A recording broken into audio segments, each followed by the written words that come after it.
À tous, à toutes.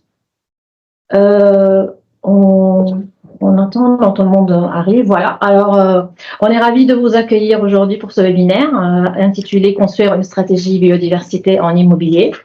Donc, au cours de cette session, nous allons explorer l'étude publiée en janvier sur cette thématique.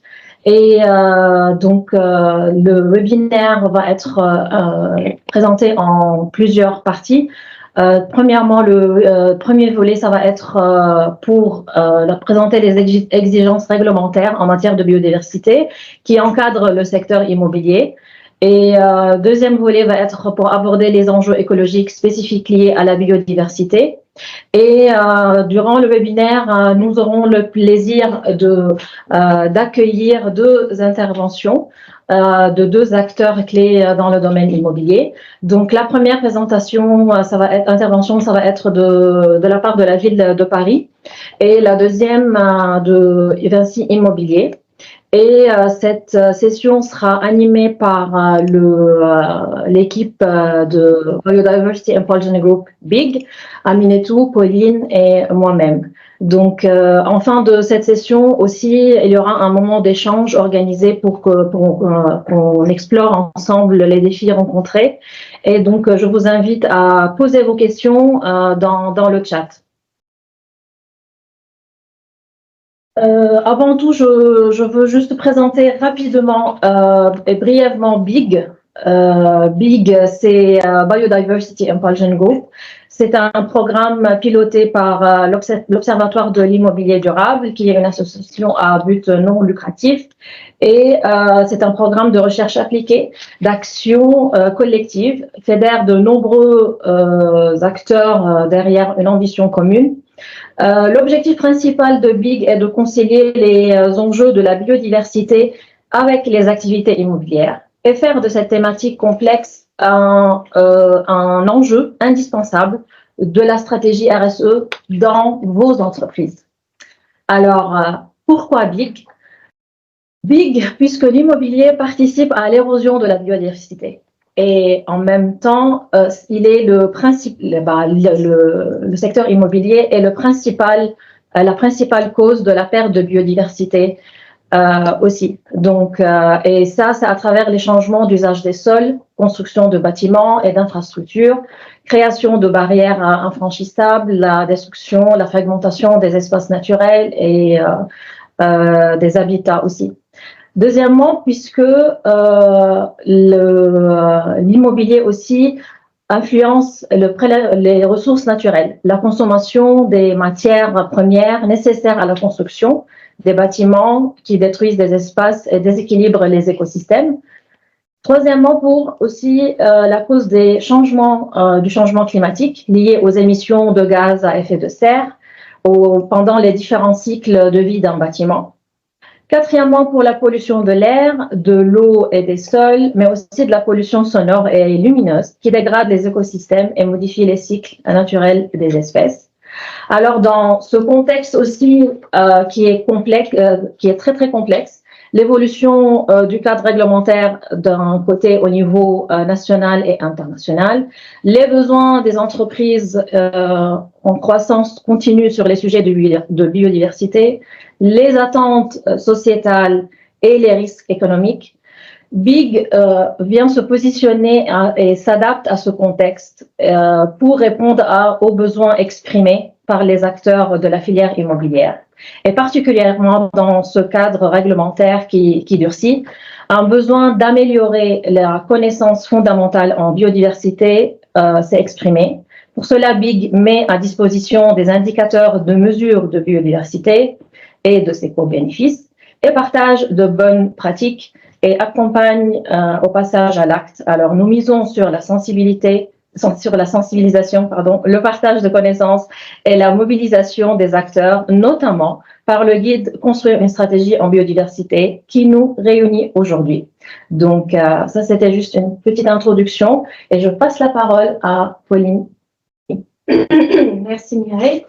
Je vais commencer par le premier volet de notre étude. Mais tout d'abord, vu qu'on va beaucoup parler de la réglementation et de stratégie, je voulais juste prendre un peu de temps de définir un peu le contexte, quelques définitions, parce que le cœur du sujet aujourd'hui, c'est quand même la biodiversité. Et la biodiversité, en fait, elle consiste de trois diversités différentes. Il y a la diversité génétique au sein d'une espèce, il y a la diversité entre les différentes espèces, et il y a aussi la diversité des écosystèmes qui sont présents sur la Terre. Dans le cadre dans certains cadres dont on va parler aujourd'hui, on utilise plutôt le terme nature. Alors, nature, c'est un terme plus global qui parle de la biodiversité, les êtres vivants, les animaux, les végétaux, les humains, mais aussi le milieu où ils se trouvent, la terre, l'océan, l'eau douce et l'atmosphère. Donc, la prise de conscience de la nature et de la biodiversité est en train d'accélérer et il est bien sûr très urgent d'agir. L'indicateur qui a publié WWF qui dit qu'il y a une chute de 70% de toutes les populations des espèces depuis 50 ans, depuis les années 70, montre comment c'est vraiment très important d'agir très vite.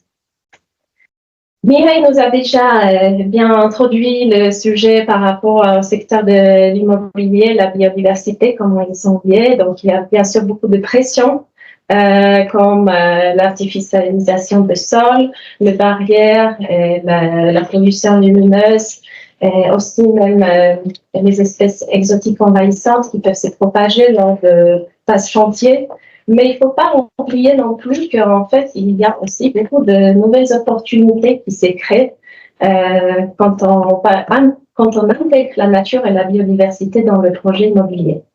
Par exemple, les solutions fondées sur la nature, ils peuvent contribuer à hauteur de 37% des efforts d'atténuation du changement climatique à mettre en œuvre d'ici 2030 pour limiter le réchauffement climatique au-delà de 2 degrés.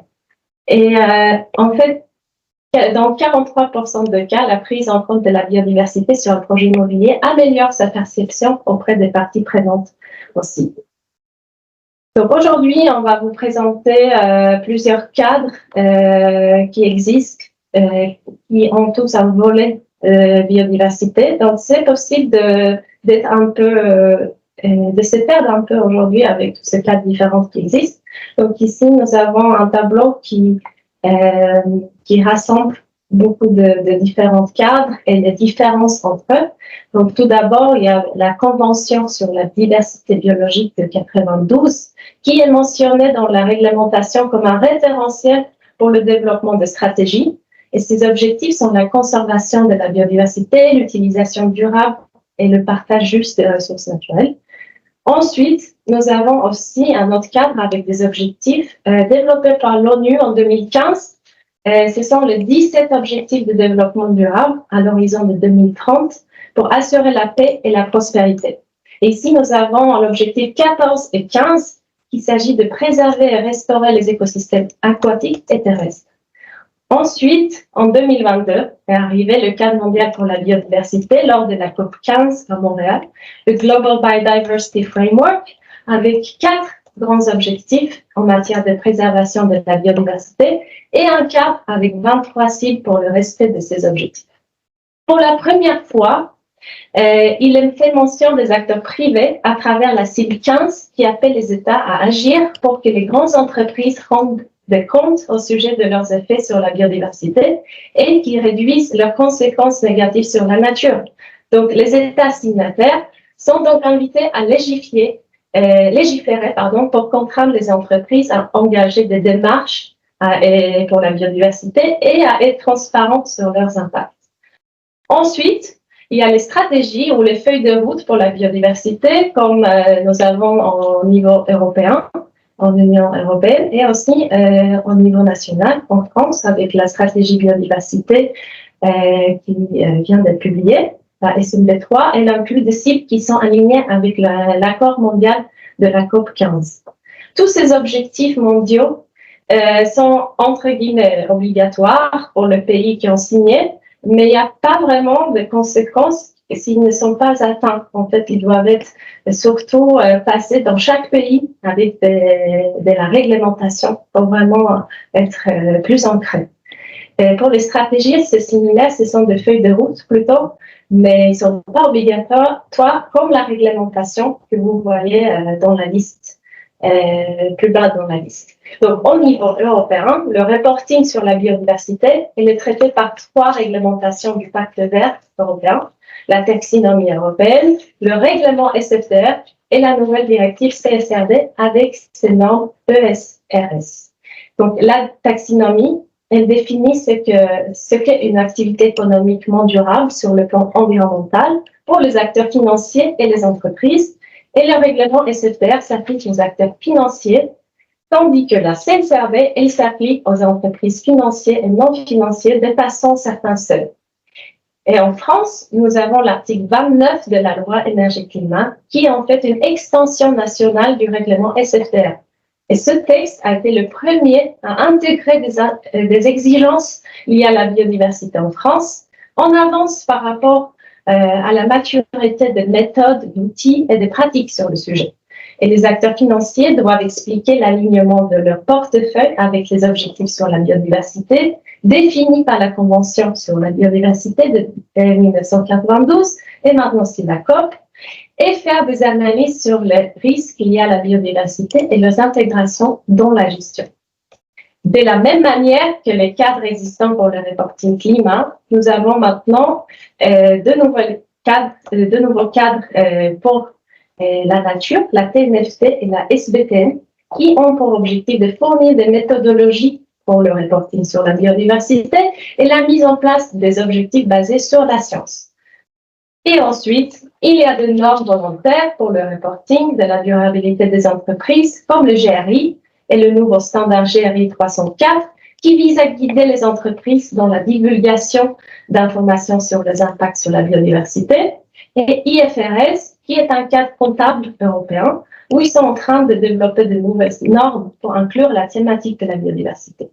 Donc, le périmètre de notre guide concerne surtout la réglementation française et celle de l'Union européenne, ainsi que les 2 grands cadres au niveau national, au niveau mondial. Donc, tout d'abord, nous parlons dans l'étude de niveau national, l'article 29 de la loi énergie-climat. Ici, les acteurs sont demandés surtout d'élaborer une stratégie de biodiversité. Ma collègue Aminetou va bientôt parler un peu plus de ce sujet, comment construire une stratégie de biodiversité. Et ils sont aussi demandés de faire une analyse des risques de biodiversité.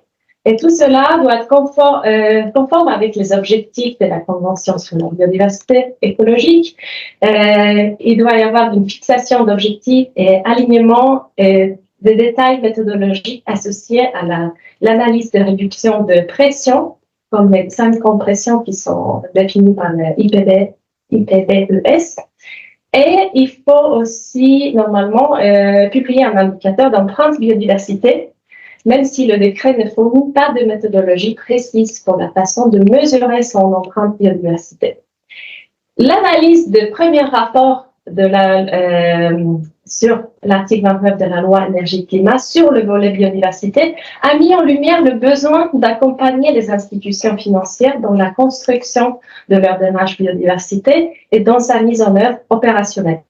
Pour cela, il y a un guide qui a été publié en février de l'ADEME qui vise à accompagner notamment sur ce sujet.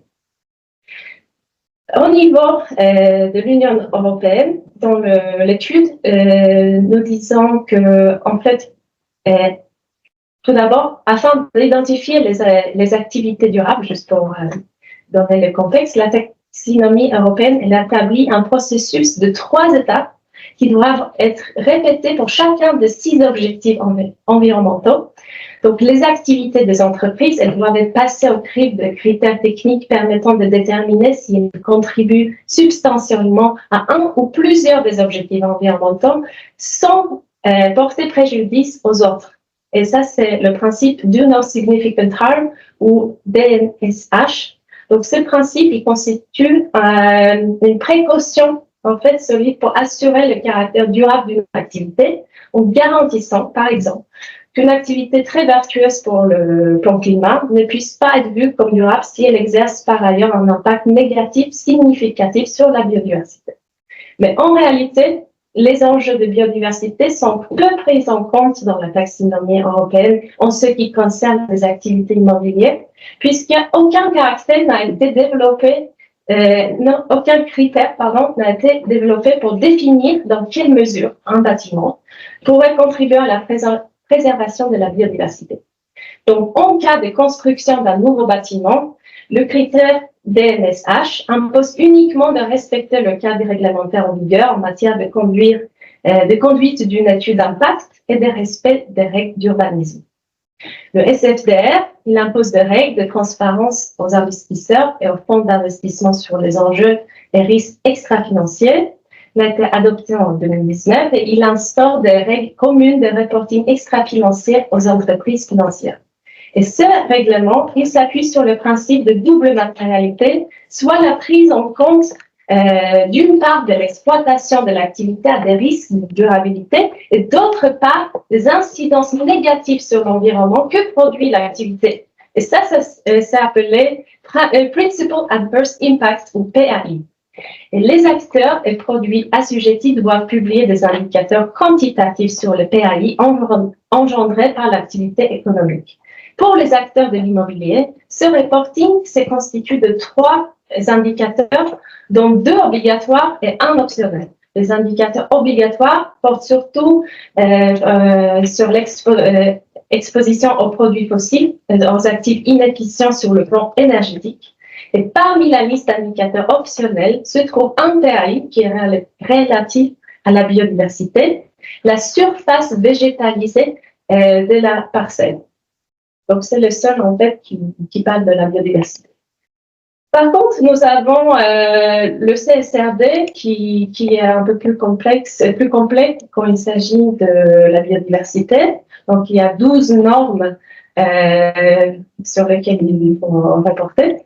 Mais afin de déterminer le reporting à effectuer, chaque entreprise doit d'abord conduire une analyse de matérialité afin d'estimer si la thématique, parmi ces thématiques qu'on voit ici, si elle est matérielle pour son activité. Donc, il y a certaines qui sont obligatoires, bien sûr, le ESRS 1 et ESRS 2, et pour le climat, c'est en fait une tâche de preuve inversée.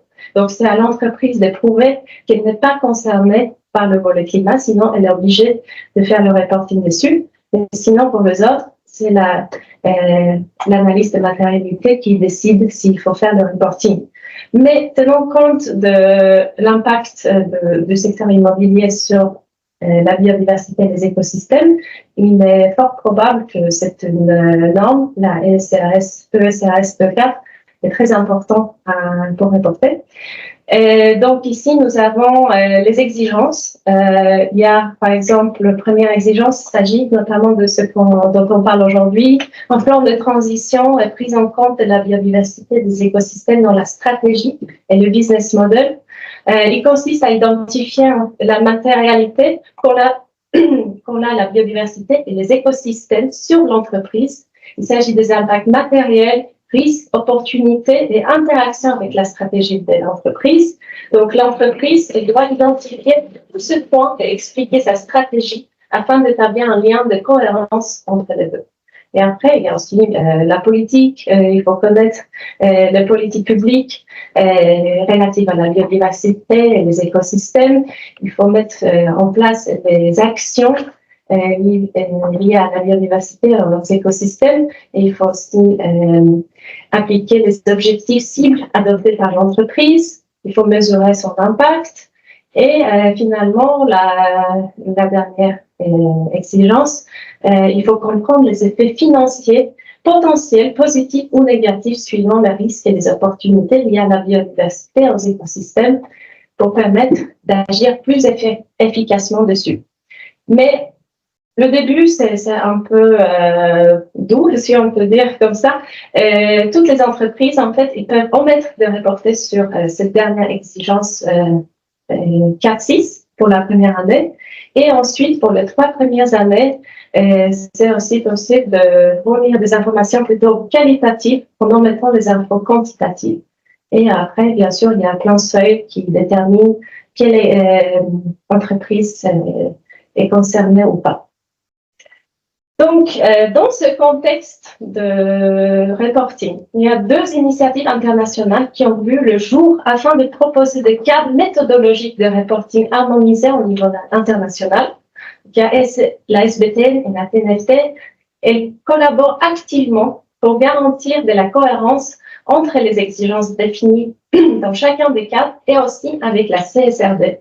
D'autant plus, la TNFD et l'EFRAG, qui a développé les normes de la CSRD, ont signé un accord de coopération pour clarifier l'interopérabilité de 2 approches respectives d'ici avril 2024. Donc, ça va bientôt être publié. Les recommandations de la TNFD, elles permettent aux entreprises non financières et financières d'identifier et d'évaluer et de gérer et de divulguer les dépendances, les impacts, les risques et les opportunités liées à la nature, puis de les intégrer dans le processus de prise de décision. Et à terme, elle vise à favoriser une transition de flux financiers mondiaux passant de résultats négatifs pour la nature à des résultats positifs.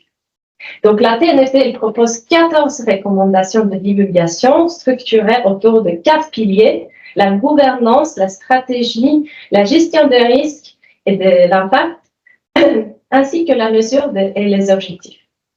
Et une série de conseils supplémentaires sur l'évaluation des problèmes liés à la nature, l'analyse des scénarios, l'engagement de parties prenantes et des orientations spécifiques par secteur et par biome, milieu écologique, est aussi disponible sur la plateforme TNFD, ainsi qu'un catalogue d'outils et de données pour soutenir les évaluations et la divulgation des problématiques liées à la nature. Et la TNFD, elle propose aussi une méthodologie pour l'identification et l'évaluation des risques liés à la nature, ce qui est appelé l'approche LEAP.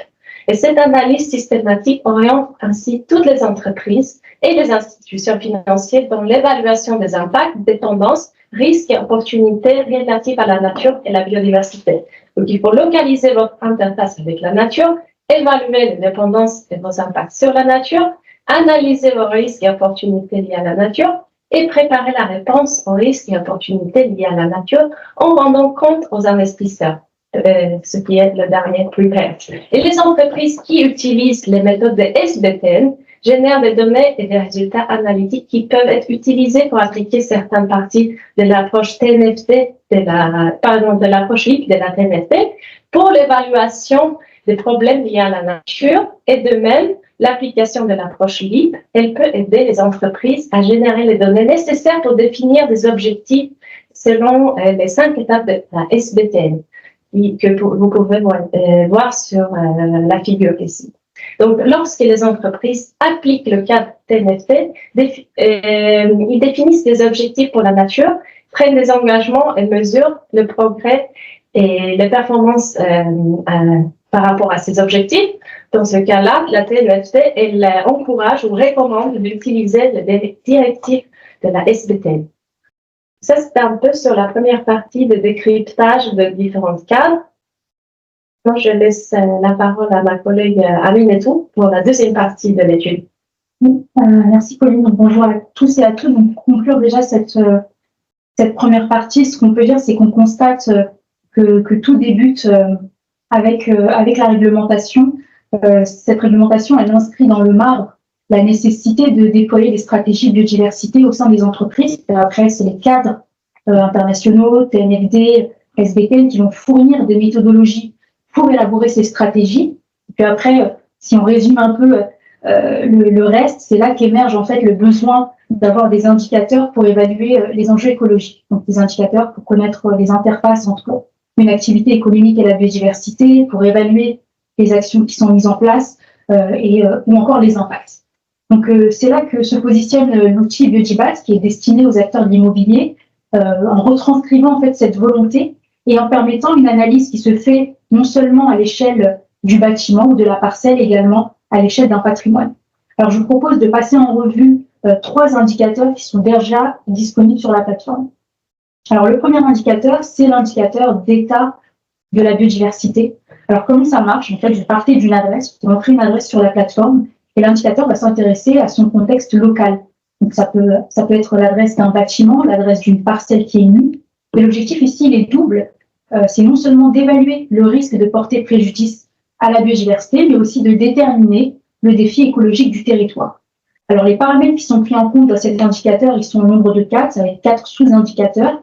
On s'intéresse en premier aux espaces protégés et réglementés, en prenant en compte notamment leur taille, le degré de contrainte qui les régit, et puis aussi la distance de votre adresse, l'adresse que vous renseignez à ces mêmes espaces protégés et réglementés. On prend également en compte les espèces en enjeu de conservation qui sont listées à l'échelle européenne. Et puis on s'intéressait à l'échelle du paysage, à la favorabilité des milieux, qui s'intéresse à l'intégrité écologique d'un territoire et à la collectivité écologique qui va prendre en compte les éléments qui sont fragmentants dans un territoire et qui vont entraver donc la libre circulation des espèces. Cet indicateur, vous voyez à droite, il va donner lieu à non seulement une cartographie, mais également un score entre 0 et 1. Donc on peut l'observer en haut à droite. Plus le score est élevé, plus l'environnement est considéré par interprétation de l'indicateur comme favorable à la biodiversité. Donc des activités immobilières dans ces environnements qui ont un bon score d'état de la biodiversité ont d'autant plus de risques de porter préjudice à la biodiversité sauvage. Et adossé à ce score, que vous pouvez d'ores et déjà exploiter, on propose une interprétation pour identifier les défis biodiversité locaux. Alors, on s'est appuyé sur des travaux de l'ARB Île-de-France, l'Agence régionale de biodiversité d'Île-de-France, et nous avons relié nos scores avec 3 types d'enjeux écologiques qui vont être soit faire de la conservation de la biodiversité, soit faire de l'amélioration, soit faire de la reconquête de biodiversité. Et cette interprétation, on ne l'a pas faite à l'échelle nationale, mais à l'échelle départementale. Alors, pour clarifier un peu cette interprétation, voici l'exemple de 2 départements, donc Paris et la Nièvre. Donc, on peut constater déjà l'étendue des scores dans ces deux départements. À Paris, l'état de la biodiversité commence à 0,13 et ça s'étend jusqu'à 0,53, alors que dans la Nièvre, on va avoir des notes qui vont être beaucoup plus étendues, qui commencent à 0,28, qui s'étalent jusqu'à 0,81. Donc ici, il n'y a rien d'étonnant, vous me direz. Paris est très urbanisé, donc c'est normal qu'on ait des scores un peu plus bas, à part le bois de Vincennes ou le bois de Boulogne qui se situe aux 2 extrémités de la capitale, à l'est et à l'ouest. Alors que dans la Nièvre, on va avoir des villes moyennes, mais également des zones agricoles, des bois, et puis aussi le parc régional du Morvan. Alors toutes ces notes-là, on leur met, donc on les classe par ordre croissant, et puis on place des seuils à 30 et 70% pour départager le territoire. Et puis on place, comme vous le voulez ici, ces 3 défis, conservation, amélioration ou reconquête, en définissant un défi prioritaire pour chacun de ces clusters de seuils. Donc ici, par exemple, on va avoir si on prend l'exemple d'une note à 0,45, à Paris, ça nous placerait sur un enjeu de conservation qui est élevé, alors que dans la Nièvre, on va être sur le territoire va plutôt avoir un enjeu de conservation, de reconquête de biodiversité qui va être élevé. Cette interprétation qui est rapportée au territoire, elle va permettre une logique de priorisation. Ça va notamment être important dans les territoires les plus urbanisés, tels que les grandes métropoles, Paris et les plus grandes villes de France. Donc ça, c'était pour le premier indicateur. Le second indicateur, c'est l'indicateur de potentiel d'accueil de biodiversité. Avec cet indicateur, on est parti du principe que les caractéristiques d'un bâtiment vont déterminer sa capacité à accueillir le vivant, ou au contraire, à être un lieu inhospitalier pour les espèces non humaines. Donc ici, bien sûr, on sait qu'aucun indicateur ne pourrait mesurer la performance biodiversité avérée. Par contre, on s'est donné pour objectif en fait, de donner une idée du caractère favorable ou non d'un bâtiment, donc en somme de donner son potentiel à accueillir la biodiversité. Cet indicateur, il repose sur un questionnaire où il y a 40 critères qui sont décomposés en 3 catégories. Une première catégorie qui s'intéresse au bâti et à la structure. Donc, il y a des questions sur les façades, sur les toitures, les surfaces vitrées. On va avoir une partie qui s'intéresse aux espaces extérieurs, notamment aux surfaces. Est-ce qu'elles sont imperméables? Est-ce que vous avez de la pleine terre? Est-ce que c'est sur dalle? Est-ce qu'il y a la présence ou non de milieux humides? Et est-ce qu'il y a une réflexion qui est menée sur les connectivités au sein des parcelles et puis avec l'extérieur? Et puis une troisième partie qui s'intéresse aux pratiques et gestion. Donc là, ça va être est-ce que vous allez par exemple installer des abris faunes pour accueillir de la faune, la gestion écologique de la flore, la gestion des déchets, la gestion de l'eau ou encore le système d'éclairage, est-ce qu'il est par exemple raisonné, qu'il soit extérieur ou intérieur. Alors, de manière symétrique, donc là vous voyez, on a l'indicateur de potentiel d'accueil, de manière symétrique, on peut calculer une marge d'amélioration par rapport à ce premier score qui correspond en fait à la possibilité d'améliorer le site en termes d'infrastructures vertes. Donc, elles sont citées, les toitures, les façades, la mise en place d'espaces de pleine terre, etc., etc. Et puis aussi de bonnes pratiques, donc de différentes actions qui peuvent être mises en place sur le site.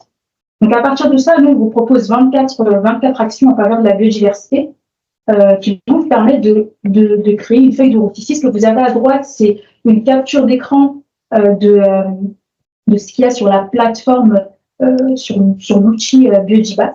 N'hésitez pas à aller visiter là aussi le site internet RAR qui héberge la plateforme Biodibat, qui héberge l'outil Biodibat, pardon.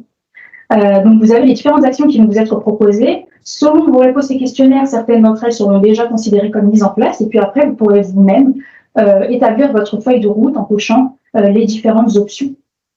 Alors, ici, c'est important pour nous de faire un petit arrêt pour parler notamment, pour dire notamment qu'on va beaucoup parler à l'extérieur de ce webinaire, dans ce webinaire aussi, de réglementation, d'indicateurs, et comme dans d'autres domaines, en fait, on peut finir par avoir une vision un peu froide, voire arithmétique, en fait, qui fait oublier la réalité derrière les chiffres. En fait, ce module marge d'amélioration, il propose des actions indépendamment les unes des autres pour vous permettre d'élaborer librement une feuille de route propre à chaque bâtiment. Mais l'objectif ici, il reste non pas d'additionner des points, des actions, mais plutôt de créer en fait des environnements qui soient fonctionnels. C'est pour ça que le recours aux écologues est indispensable et extrêmement important. Autrement, en fait, la mise en place d'actions pourrait au mieux, entre guillemets, s'avérer inefficace et au pire être délétère. Voilà, des exemples à la volée, ce serait choisir des plantes locales. Lorsque vous installez des abris faunes, mettre mise à disposition en fait de ressources pour cette faune que vous allez installer, soit au sein de la parcelle ou s'assurer que la faune a un milieu de vie qui est propice à son développement, et puis également, lorsque vous mettez en place des actions, s'assurer qu'elles correspondent aux besoins des espèces locales. Donc déjà, avec ces deux indicateurs, le guide propose un premier parcours utilisateur qui est destiné aux activités d'exploitation avec une logique de priorisation. Alors ici, on partirait de l'indicateur de potentiel d'accueil de biodiversité et de la marge d'amélioration. Je sais que les captures sont assez petites, donc j'espère que c'est assez clair. Donc si on commence par les branches latérales qui sont en haut, le bâtiment, il est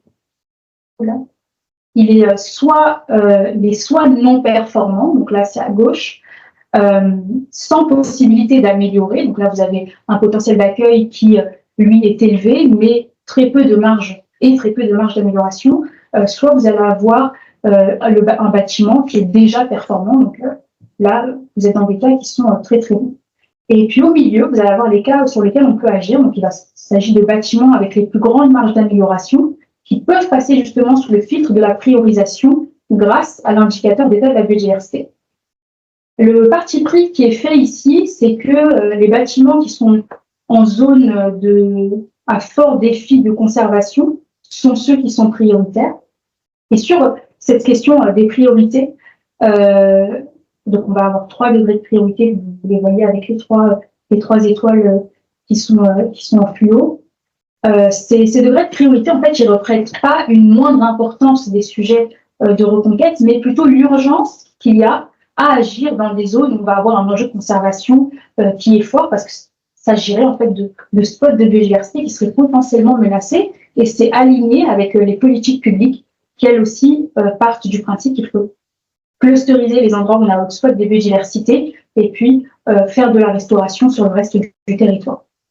Donc ces zones-là à fort enjeu de reconquête, on tient à le dire, elles abritent elles aussi une large biodiversité, qu'il s'agisse de biodiversité commune ou protégée. Donc il ne faut aucunement les négliger et il faut justement être vigilant à la présence des espèces animales et végétales, et ça, c'est possible de le faire soit en menant des diag flash, soit en se référant aux documents d'urbanisme qui sont assez complets à ce sujet-là et qui vont l'être davantage dans les années à venir. Alors, dans ces différentes étapes, bien sûr, on n'a pas défini de seuil, mais selon les politiques internes, les stratégies d'entreprise, vous pourrez définir des seuils pour discriminer qu'est-ce qui est élevé, non élevé, etc. Puis, pour accompagner ce guide, on vous propose également des pistes d'indicateurs. Donc, ici, on a trois propositions d'indicateurs, trois propositions d'objectifs et des indicateurs associés. Donc, par exemple, le premier pourrait avoir comme objectif d'avoir, dans un premier temps, une meilleure connaissance de votre patrimoine. Donc, en calculant, par exemple, le pourcentage de bâtiments pour lesquels vous avez effectué une collecte sur Biodibat, vous pourriez avoir comme objectif d'améliorer la performance biodiversité de vos bâtiments. Dans une stratégie, par exemple, best in class, ce serait de comptabiliser les bâtiments avec le meilleur potentiel d'accueil de biodiversité. Ou alors, dans une stratégie best in progress, les bâtiments qui ont un plan d'action, en fait, d'amélioration. Et puis, vous pouvez aussi mettre en place, l'outil peut aussi vous permettre de mettre en place des stratégies d'exclusion. Le second parcours, il concerne cette fois-ci les activités de construction. Pour l'heure, il repose notamment sur l'indicateur d'état de la biodiversité. Il sera complété par un premier indicateur d'impact sur la biodiversité en fin d'année. Et l'idée ici, ce serait que si on prend les deux extrémités, donc reconquête et conservation de la biodiversité, lorsque vous êtes sur un territoire où le défi de conservation de la biodiversité est prioritaire, eh bien, ce serait de statuer à regarder si ce sont des surfaces non artificialisées ou des surfaces déjà artificialisées. Et ça, la philosophie dépendra. Notre philosophie en interne, ce serait d'éviter justement de construire là où on a des défis qui sont forts et en plus des surfaces qui ne sont pas artificialisées.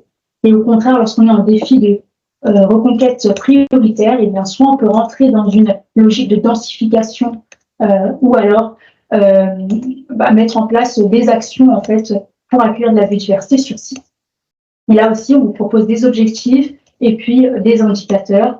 Donc, objectif, par exemple, limiter la consommation d'espaces qui seraient potentiellement refuge de biodiversité ou encore contribuer à la renaturation des villes. Donc ça, ce sont pour les deux indicateurs qui sont liés directement à la biodiversité. Sur la plateforme, on a aussi voulu explorer la thématique des services écosystémiques. Donc, je vais vous dire un petit mot sur les indicateurs de co-bénéfice. Il s'agissait ici, en fait, d'apporter des arguments complémentaires à la conservation de la biodiversité, des arguments qui soient sociétaux. L'objectif de ces indicateurs de co-bénéfice, c'est d'évaluer à quel point la présence d'éléments de nature sur un site permet de relever les défis sociétaux auxquels le territoire est soumis. Alors, plus on va avoir un défi sociétal qui est élevé, plus la contribution du site à ce défi-là sera importante. On a un premier indicateur qui est d'ores et déjà disponible à l'usage, qui est le co-bénéfice rafraîchissement. Ici, on va mettre en regard le défi territorial chaleur, qui est noté entre 0 et 1 et qui va être étiqueté, donc soit défi prioritaire, élevé, modéré, faible ou inexistant. Et puis, ce défi territorial-là, il va être mis en regard avec les éléments de nature qui sont présents sur le site. Donc là, ça va passer par un questionnaire sur les modes de gestion, les espaces extérieurs, sur les éléments de nature qui sont présents sur le site. Donc ça, premier indicateur qui est déjà disponible en ligne et les autres qui arriveront cet été. Alors ici, donc on vous a présenté brièvement tous les indicateurs. N'hésitez pas à consulter les référentiels qui sont sur le site internet de RAR.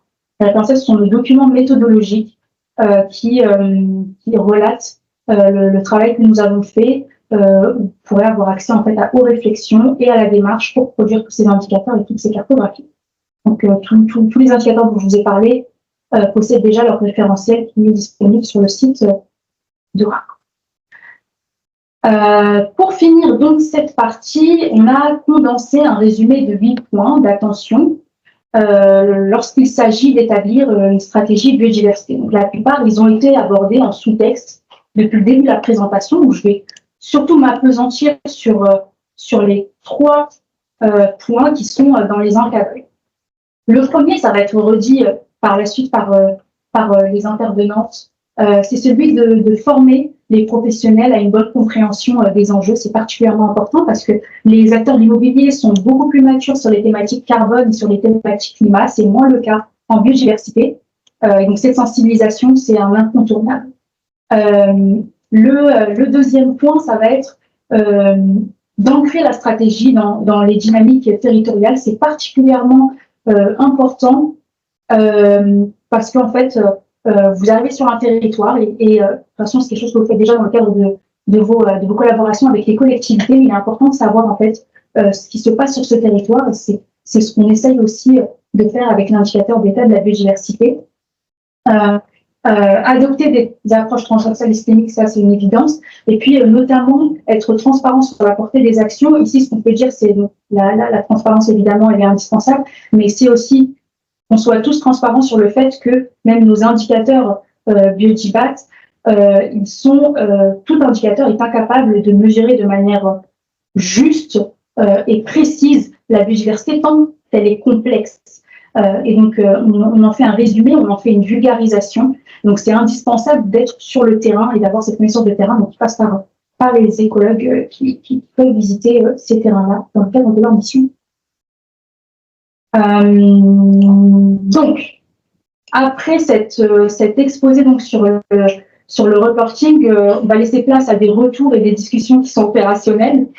Ce qui est clair aujourd'hui, c'est que le reporting de biodiversité, il en est à ses débuts.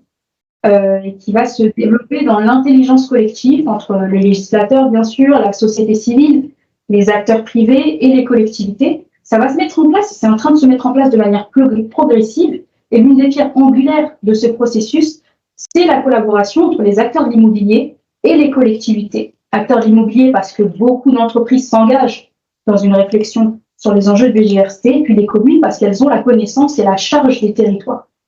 Donc le programme qui va suivre, donc ça va être 2 présentations successives et une session d'échange. Donc n'hésitez pas à poser vos questions et à interagir dans le chat, et je rends la parole à Pauline.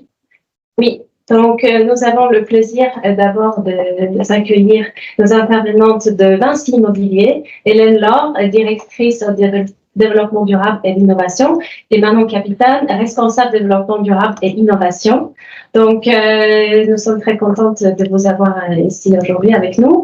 Et tout d'abord, j'aimerais bien vous poser la question, est-ce que vous pouvez nous présenter l'approche de Vinci Immobilier?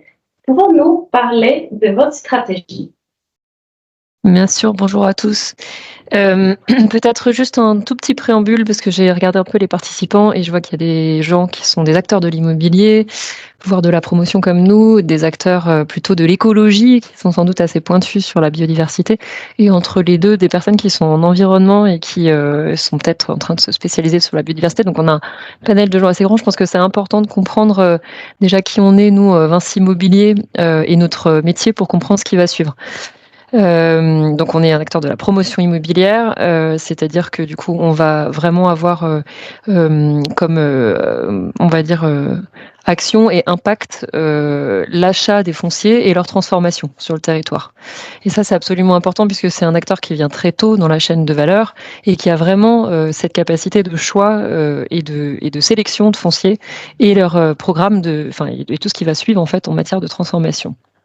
On agit principalement, donc on est privé, ça vous le savez, et puis on agit principalement sur du coup on va dire que notre activité principale c'est de créer du logement. On fait un petit peu de bureau aussi et d'hôtellerie, d'immobilier d'entreprise comme on appelle ça, et d'aménagement privé. Mais du coup notre action principale c'est sur du coup la création de logements. Alors moi, je vais vous parler du coup, non pas de la stratégie biodiversité de Vinci Immobilier, parce qu'elle s'appelle pas comme ça, mais de la stratégie ZAN.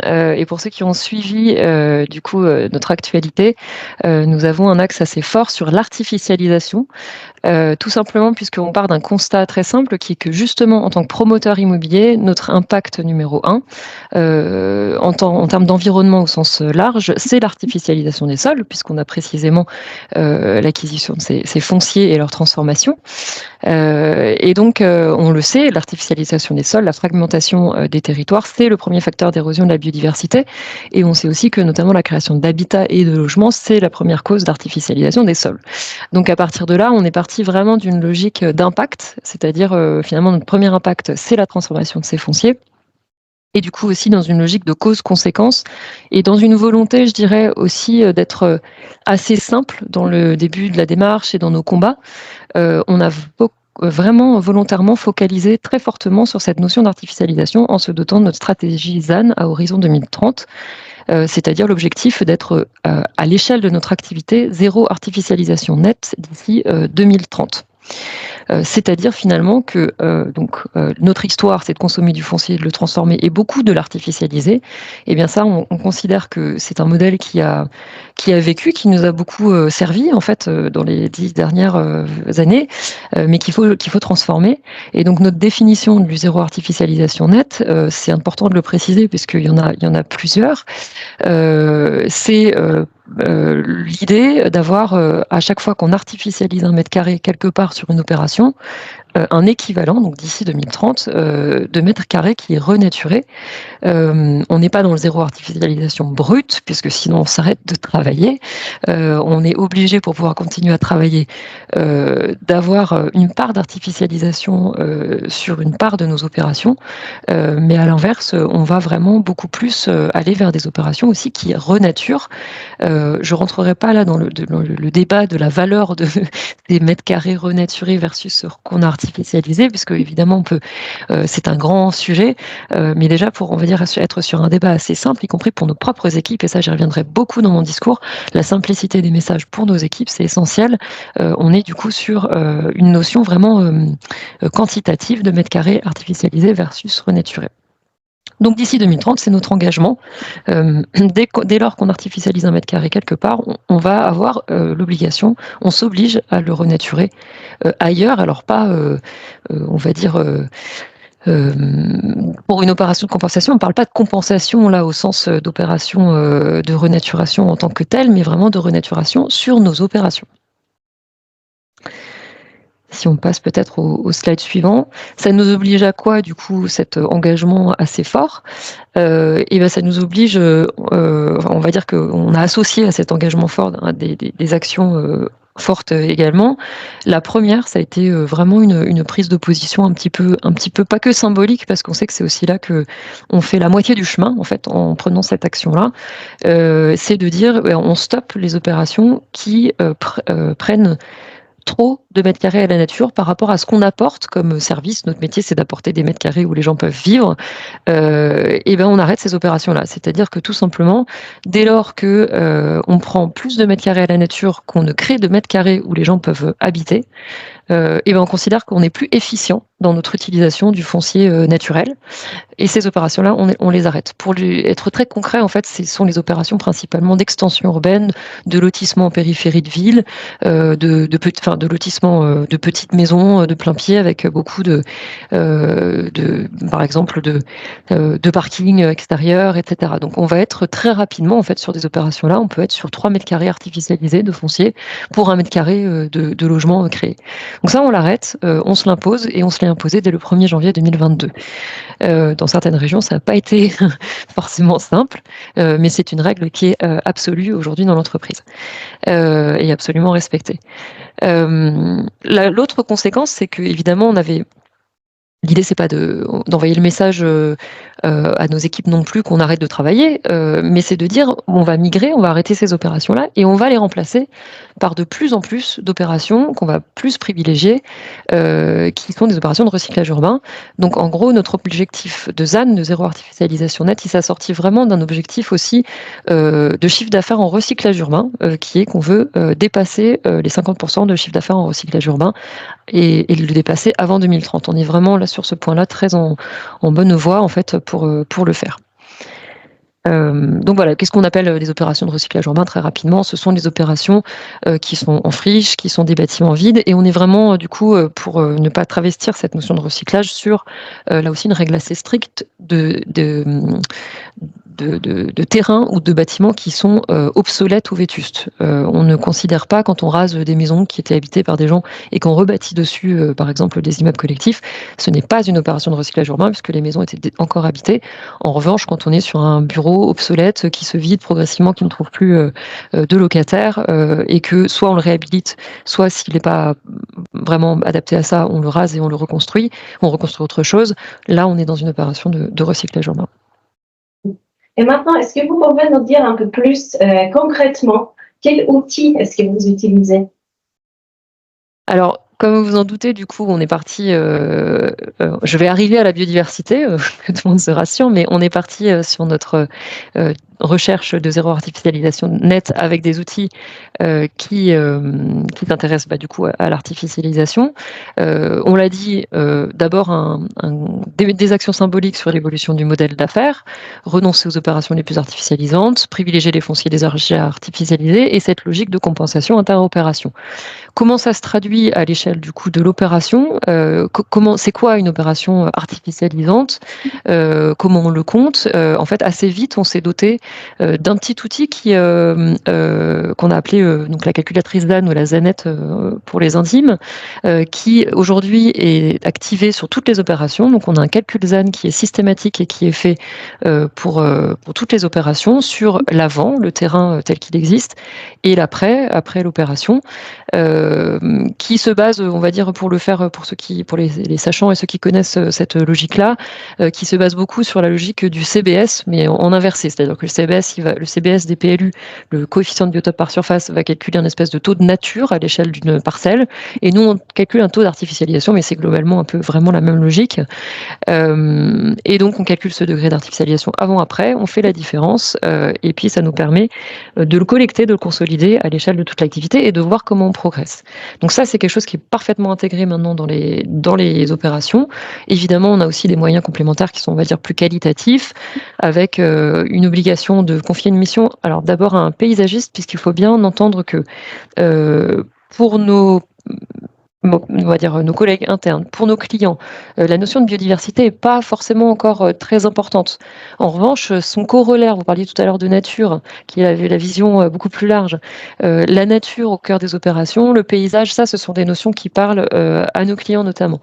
Donc, on a une mission de paysagiste qui doit être absolument intégrée, on a un cahier de recommandations paysagères et un cahier des charges biodiversité qui est transmis à la maîtrise d'œuvre. Donc ça, ce sont les moyens qu'on a mis en œuvre depuis plus de 2 ans. Et la nouveauté 2024, c'est que on a bien, volontairement très axé les choses sur l'artificialisation, qui a cette vertu d'être très simple et compréhensible par tous nos collègues. En témoigne le succès du coup d'utilisation par exemple de cette ZANette. Mais on sait aussi que c'est limité en termes de prise en compte de la biodiversité. Et cette année marque vraiment l'année où on va plus loin et on va essayer de faire migrer cette prise en compte de l'artificialisation à une prise en compte vraiment plus fine de la biodiversité. Pour ça, on a 2 nouvelles actions qu'on s'oblige à faire sur les opérations. La première, c'est de faire, et notamment avec l'aide de Biodibat, donc l'outil développé par l'OID, on demande à nos opérationnels de faire un autodiagnostic biodiversité qui va repartir un peu de l'artificialisation, mais aussi qui va utiliser l'outil Biodibat et qui va aussi aller essayer de comprendre les enjeux locaux, terrain, fins auprès des parties prenantes en présence. Donc ça, c'est une vraie évolution de philosophie dans cette prise en compte biodiversité et on pense que ça va aider à monter en compétence sur le sujet. Et puis, pour ceux, du coup, cet autodiagnostic, il donne en gros une note, et à partir d'une certaine note, on considère qu'il y a des enjeux moyens ou forts sur l'opération. Et à ce moment-là, on s'oblige à faire un diagnostic flash sur ces opérations-là, et on missionne un écologue pour nous aider à le faire, voire pour une mission plus large que le diag flash quand les enjeux sont très forts. Donc ça, on estime que probablement 1 sur 2 ou 1 sur 3 ou voire même 1 sur 2 de nos opérations seront soumises à ce diag flash à minima à l'issue de l'autodiagnostic biodiversité. L'intérêt de l'autodiagnostic, c'est que il se veut très simple, donc ça nous aide à quand même c'est un outil d'aide à la montée en compétence sur ce sujet. Et puis on a trouvé par chance cet outil du coup de Biodibat qui est simple aussi, et c'est ce qu'on a apprécié dans cet outil, c'est de nous permettre d'aller chercher une information qualitative et d'intérêt à l'échelle d'une opération d'une parcelle, mais avec une manière assez simple, c'est-à-dire vraiment une adresse ou un point GPS. Et donc on a jeté notre dévolu là-dessus, ça nous aide à faire ce pré-diag. Merci. Donc, avant de passer à la prochaine intervention, j'aimerais aussi revenir un peu sur la réglementation, du coup, dont on a parlé tout à l'heure. Vous semblez déjà bien préparé par rapport à la réglementation qui est en vigueur. Est-ce que vous pouvez nous dire un peu plus par rapport à quelle réglementation vous êtes soumise et comment vous travaillez dessus? Alors c'est vrai qu'on parle beaucoup de notre avance de phase sur le ZAN, puisque du coup la France s'est fixé des objectifs à 2030, mais pas de ZAN, de réduction par 2 du rythme d'artificialisation et un objectif ZAN à 2050. Donc vous allez beaucoup lire que Vinci Immobilier a 20 ans d'avance sur la loi ZAN en France. Alors effectivement sur cette notion-là, on a de l'avance. Il faut bien avoir en tête, c'est assez complémentaire par rapport au tableau que vous présentiez en introduction. On a fait la suite, vous avez fait l'échelle très macro, nous on fait celle qui s'applique depuis l'UE jusqu'à nos opérations. Il y a un millefeuille vraiment réglementaire et normatif sur la biodiversité. Et donc, bon, évidemment, tout ce qui s'impose à nous, on l'applique avec nos partenaires, notamment, qui heureusement sont sachants sur cette question. Mais on est comme tout le monde, c'est-à-dire qu'on a des choses qui arrivent aussi à l'échelle de l'UE. On a aujourd'hui la taxonomie européenne qui s'applique, le CSRD. Si d'ailleurs vous avez des questions sur comment on l'applique, nous, en tant qu'entreprise, on a également Marion et Sadek qui n'a pas été cité tout à l'heure, mais qui est en back-office pour aider à répondre éventuellement aux questions. On en a parlé largement, la loi ZAN, et aussi, on en parle moins, mais la loi pour la reconquête de la biodiversité et du paysage, à l'échelle plutôt de l'État, qui du coup donne le là sur ces sujets-là. On a des dossiers loi sur l'eau, à l'échelle notamment donc c'est la région qui mène ça. Sur nos opérations, on a évidemment, dans certains cas, des PLU exigeants, des documents d'urbanisme, les cahiers des charges des axes sont de plus en plus exigeants également. Et puis, on peut avoir la démarche volontaire des labels. Donc, on a, je dirais que sur la biodiversité, à la fois dans tout ça, il y a des choses qu'on fait sur les opérations quand elles s'imposent, voire quand elles s'imposent pas. En Ile-de-France, on avait une démarche de réalisation d'une faisabilité biodiversité systématique depuis plusieurs années, avant même cette histoire de diag flash que maintenant on s'impose. Donc le vrai sujet, c'est de justement plutôt aujourd'hui essayer de ne pas, on va dire, subir, mais d'être beaucoup plus proactif en fait dans l'application de ça, et notamment parce qu'on sait que voilà, ça va. Si on attend et qu'on attend de voir ce qui se passe sur les opérations, ça peut vraiment créer des nœuds dans la livraison de nos opérations, dans l'avancement de nos opérations. Et donc le sujet, c'est d'être encore plus en avance de phase sur la prise en compte de ces enjeux biodiversité, pour être proactif dans le débat aussi, et ne pas subir, parce que c'est pas évident pour nos opérationnels de faire la synthèse de tout ça, et il peut être, on le verra peut-être tout à l'heure, tentant de pas regarder, de voir ce qui se passe et d'attendre que ça arrive. Donc ça, c'est exactement ce qu'on veut éviter avec du coup l'engagement 2024 d'une démarche beaucoup plus proactive en matière de biodiversité. Merci beaucoup, Hélène. Merci à vous. Nous allons maintenant passer à notre deuxième intervenante externe. Nous avons aussi le grand plaisir d'accueillir avec nous aujourd'hui Célicia Booth de la ville de Paris.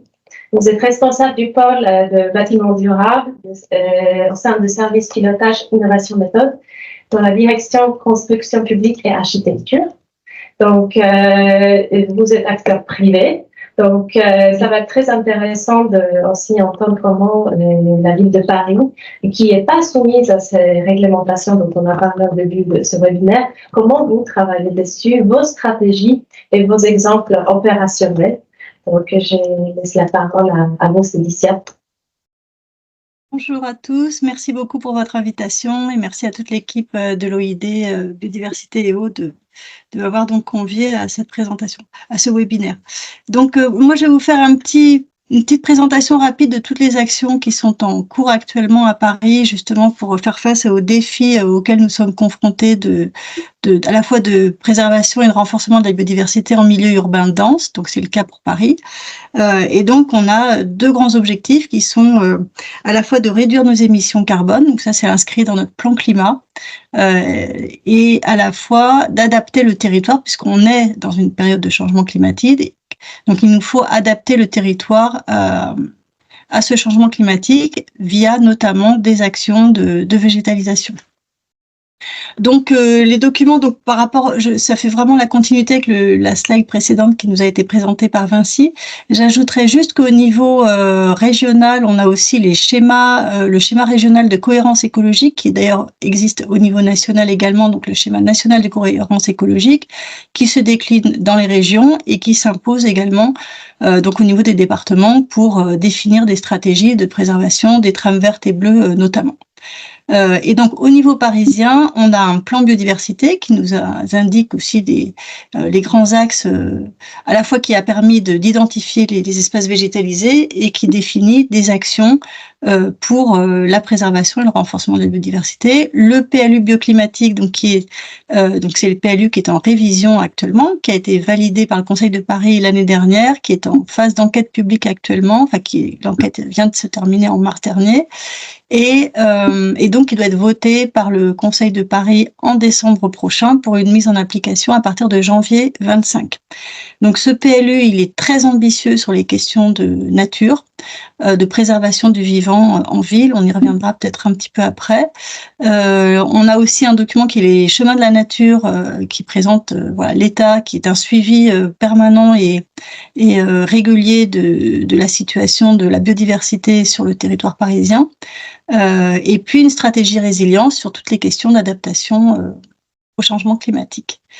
Donc voilà un petit peu voilà les différents outils. Et puis alors par rapport à ce qui a été présenté sur Biodibat, nous on est plus sur un outil qui s'appelle le BiodiveScore, qui a été développé par la Direction des espaces verts et de l'environnement et qui est en train d'être déployé dans les différentes directions opérationnelles de la ville, que sont donc la direction de l'urbanisme pour les projets urbains aller aux échelles aux projets de quartier, et puis direction de l'architecture qui gère les équipements publics de la ville, ainsi qu'il y a DLH qui gère les logements sociaux.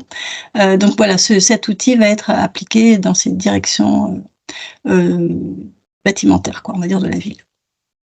Je vais passer à la suivante. Voilà, donc quelques exemples rapides sur un bilan aussi des dernières années à Paris. Donc il y a eu un gros travail de végétalisation des toitures terrasses qui se poursuit. Donc voilà, il y a eu une végétalisation depuis 4 ans de 28 hectares en plus par rapport à 2020 et on vise un objectif de 150 hectares d'ici 2026. Donc c'est un travail qui se poursuit, il y a énormément d'actions autour de ça, donc il y a les pariculteurs, pour le développement d'activités d'agriculture urbaine sur les toitures parisiennes, mais aussi tous les travaux de réfection d'étanchéité font l'objet désormais d'analyses pour voir si on peut également végétaliser les toitures. Donc ça, c'est valable pour les équipements publics, pour les végétalisations de toitures, pour les équipements publics et pour les logements sociaux. Et après, il y a des incitations fortes pour les copropriétés, pour les acteurs privés. Et notamment, c'est inscrit maintenant dans le PLU.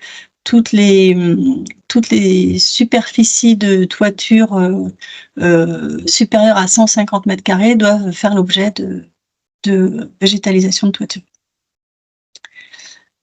Alors ensuite, donc il y a aussi tout un travail sur la reperméabilisation des sols, donc à la fois dans les sols, les espaces publics, donc sur l'espace public, mais également dans les espaces privés, c'est-à-dire les cœurs d'îlots des logements sociaux ou des copropriétés, et dans les cœurs d'îlots des écoles, enfin les cours d'école.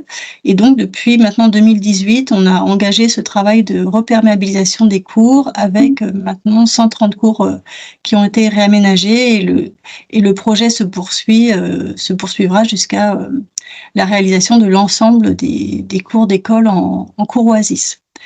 Et donc, c'est des cours qui offrent plus d'espaces verts et des matériaux qui travaillent avec des mobiliers en matériaux biosourcés, réemployés au maximum, et puis des jeux qui sont aussi intégrés dans les cours d'école élémentaires, ce qui n'était pas le cas jusque-là. Donc, tout ça, ça induit aussi des nouveaux usages, des nouvelles pratiques pédagogiques autour du jardinage et de l'apprentissage de la sensibilisation des enfants au vivant, quoi, plus largement. Alors, parallèlement au cours Oasis, il y a tout un travail aussi donc sur la reperméabilisation des espaces publics, comme je disais à l'instant, avec des aménagements de rues aux écoles, donc qui sont les rues qui se trouvent devant les écoles. Donc toutes les rues sont, quand c'est possible, fermées à la circulation, donc complètement piétonnisées, et les pieds d'arbres sont végétalisés. Et quand il n'y a pas d'arbres, ce sont des jardinières qui sont mises en place pour apporter donc plus d'espaces verts et des espaces apaisés aussi dans les quartiers. Donc on est à 300 rues et donc ça se poursuit aussi. Ça se poursuit au fur et à mesure des mois qui passent, quoi. Voilà, donc là j'en parlais juste à l'instant. Donc aussi on arrive à la 5e édition donc du pariculteur. Donc c'est un appel d'offres, un appel à projet qui permet à des agriculteurs de développer des activités d'agriculture urbaine, donc sur les toits de Paris, ou pas forcément sur les toits, ça peut être aussi en pied d'immeuble dans différents sites. Donc il y a aussi les jardins partagés qui avaient été démarrés dans les années 2000 et qui sont aujourd'hui au nombre d'environ 200 jardins, et les végétalisations des pieds d'arbres avec les permis de végétaliser qui avaient été mis en place pour encourager ces démarches. Voilà, donc depuis 10 ans, c'est un gros travail qui a été mené sur la végétalisation globalement de l'espace public, avec de nombreux arbres plantés, des rues végétalisées, les rues aux écoles, les cours oasis, l'agriculture urbaine qui est développée, l'ouverture de nouveaux parcs aussi, dans le cadre d'opérations d'aménagement, le parc, par exemple, Martin Luther King, qui fait 10 hectares au cœur de la ZAC Clichy-Batignolles, ou Chapelle-Charbon, qui est une autre opération d'aménagement. Et donc, autant que possible, quand on réalise des opérations d'aménagement, on végétalise à proximité ou on réserve, de même que Vinci l'a présenté à l'instant, des espaces pour la végétalisation et l'aménagement de parcs et jardins.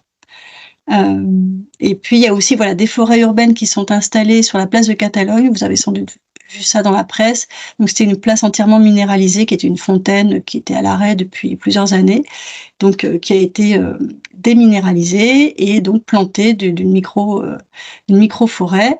Il y a également un projet de micro-forêt dans une cour oasis dans l'école dans le 12e arrondissement, ça va me revenir.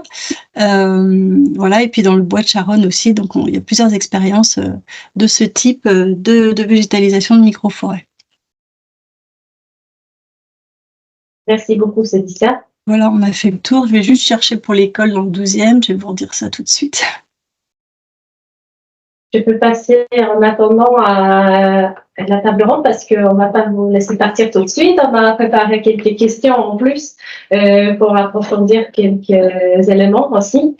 Donc, on est un petit peu en retard, mais je vais essayer de faire vite. Donc, tout d'abord, j'ai 2 questions pour Vinci. J'aimerais bien revenir du coup pour vous demander aussi un peu plus des exemples concrets et comment vous avez déployé votre stratégie auprès de votre collaborateur.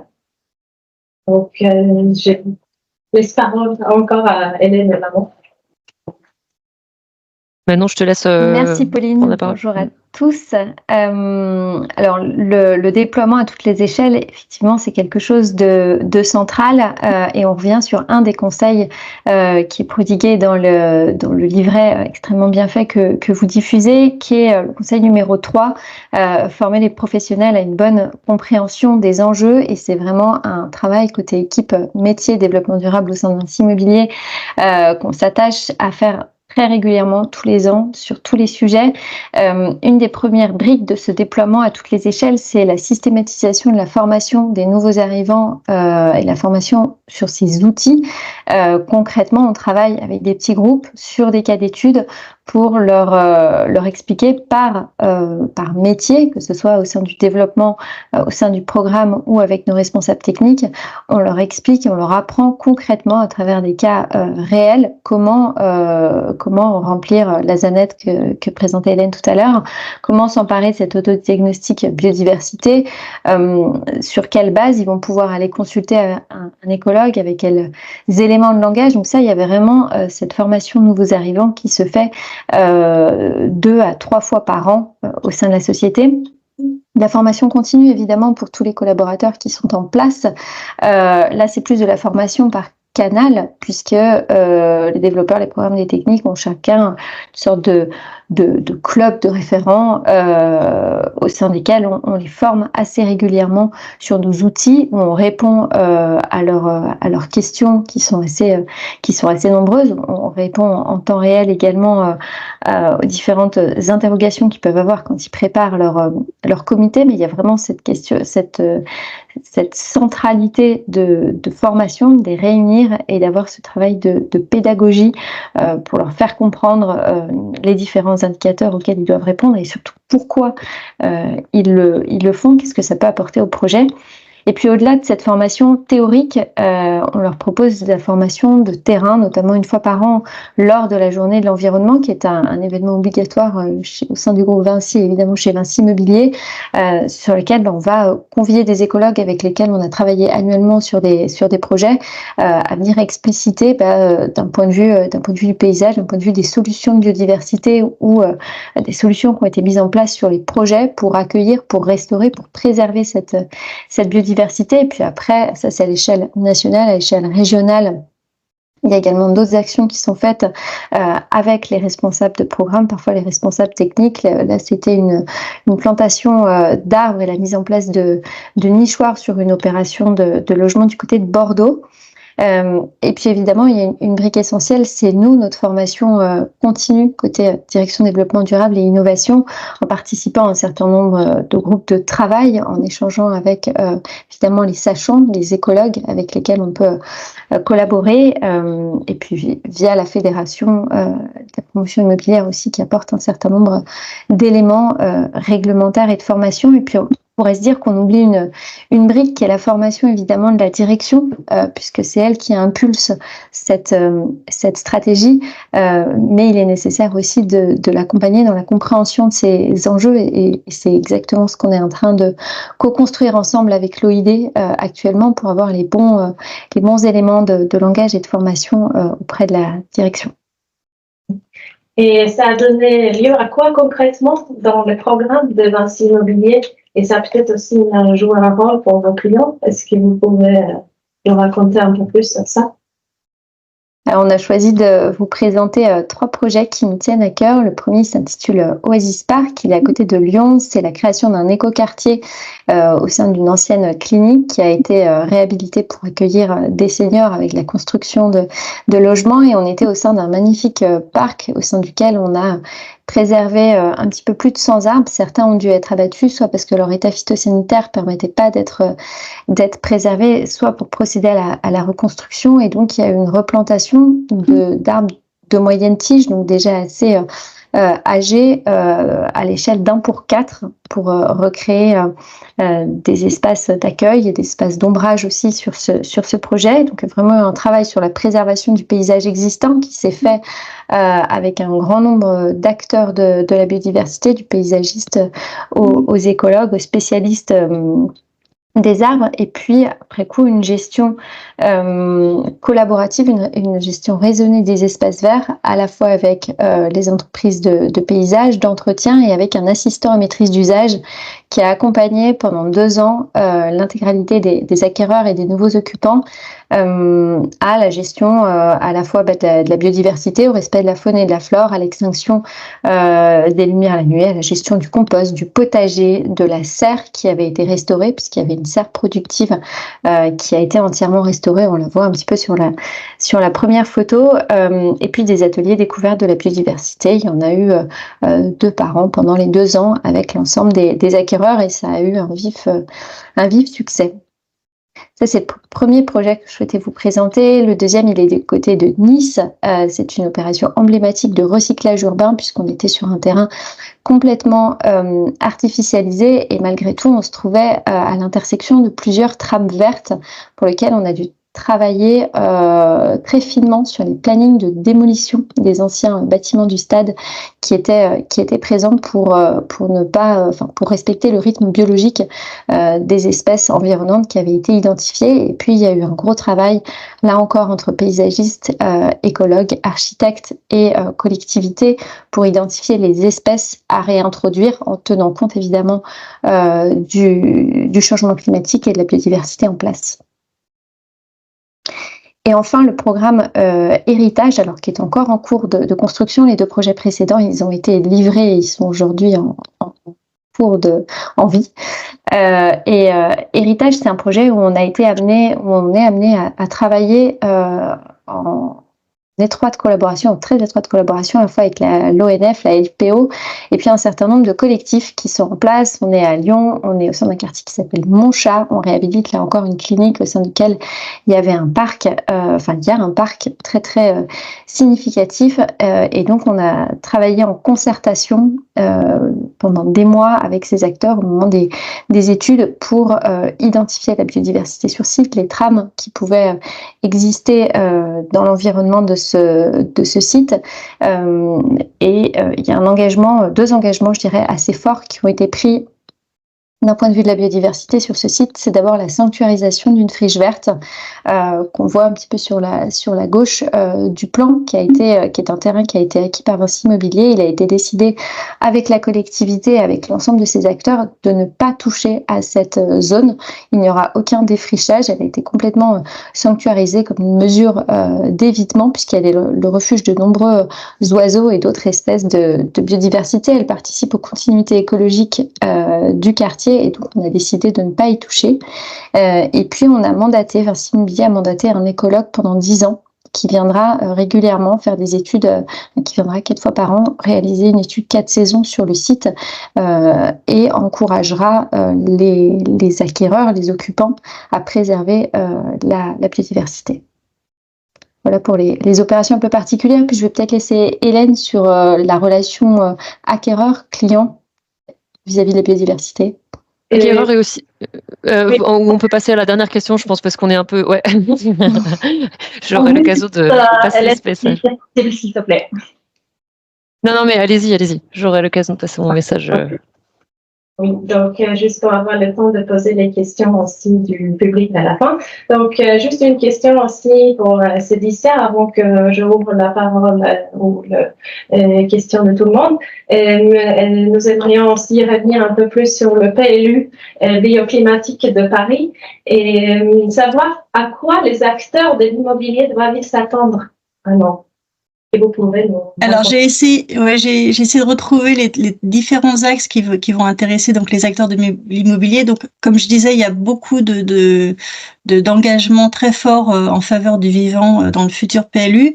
Donc il y a 2 échelles. Il y a l'échelle urbaine, donc là avec des objectifs de par exemple la fermeture à la circulation des voitures sur le parc, sur les rives de Seine, la création de 70 hectares de nouveaux parcs, la désimperméabilisation de 40% de l'espace public d'ici 2050, et à l'échelle parcellaire, donc plutôt pour les bâtiments, donc là c'est ce qui intéresse les acteurs de l'immobilier. Donc il y aura l'obligation pour toutes les parcelles supérieures à 150 mètres carrés d'avoir 30 à 65% de pleine terre donc dans tous les projets.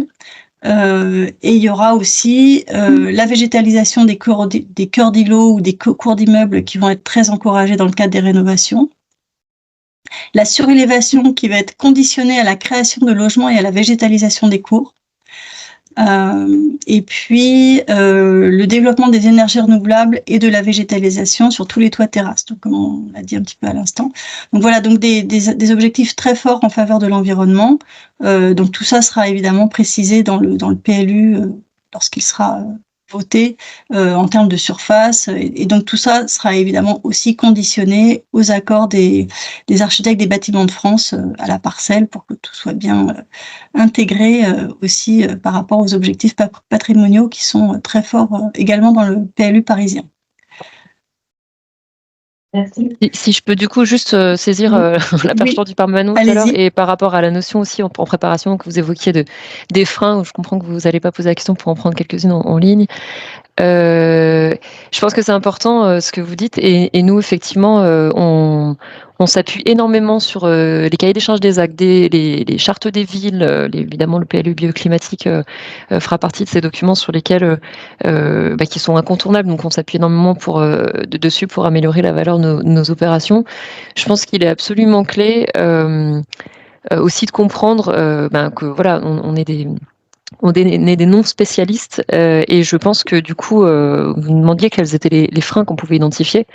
Il y en a deux à mon sens, mais qui sont assez directement liés. Le premier, c'est que c'est un sujet qui est quand même éminemment complexe, la biodiversité. Et vous avez compris que nous, notre cheval de bataille, ça avait été de le simplifier presque à l'extrême sous cette notion d'artificialisation qui est vraiment la cause première, mais dont on sait, parce qu'on a monté une ZANET qui reprend des principes qui s'appuient sur des indicateurs de biodiversité, que ça va avoir un impact positif, mais volontairement, c'est un débat qui est simplifié pour nos équipes, et c'est absolument clé, puisque je pense que le premier frein, ça va être celui-là, c'est de se dire c'est un sujet complexe, donc je ne sais pas faire, donc je ne fais pas, ou je vais faire mal, etc.